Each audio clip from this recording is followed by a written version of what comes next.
राम रावण युद्ध का अंतिम दौर चल रहा था। उच्च कोट के रथ पर सवार अनेक प्रकार के अस्त्र शस्त्रों से सुसज्जित होकर युद्ध क्षेत्र में पहुंचे रावण को देखकर विभीषण को बड़ी ग्लानि हुई, बहुत चिंता हुई।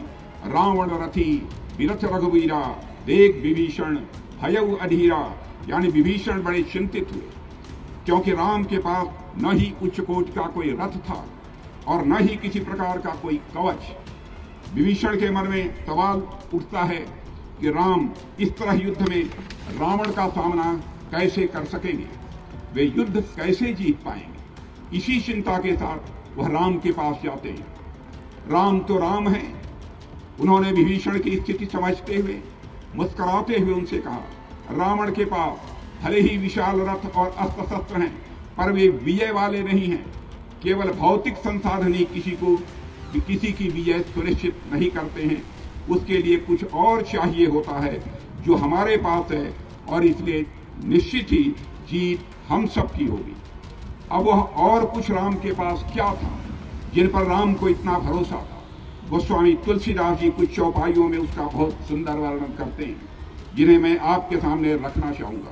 राम कहते हैं, सौरज धीरज ते ही रथ चाका, बल विवेक दृढ़ ध्वजा पताका, सत्यशील दम परहित घोड़े, क्षमा दया कृपा रवि तोड़े, ईश भजन सारथि सुयाना, संयम नियम शील मुखनाना, कवच अभेद विप्र गुरु पूजा, यही सम कोई उपाय न दूजा, महा अजय संसार रिपु जीत सकहि तो वीर, जाके असबल हो ही दृढ़, सुनहु सखा मति धीर।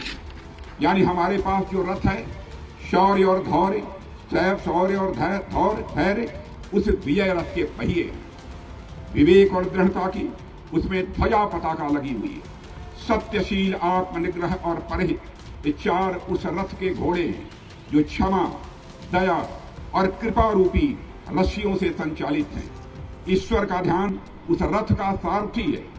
संयम नियम शील आदि सहायक हैं। विद्वानों और गुरुओं की कृपा ही हमारा अभेद्य या कवच है। और जिस वीर के पास इतना सब कुछ उपलब्ध है, उसे संसार का कोई भी योद्धा भला पराजित कैसे कर सकता है। और उसके बाद आगे क्या हुआ यह बताने की आप सबको आवश्यकता नहीं है।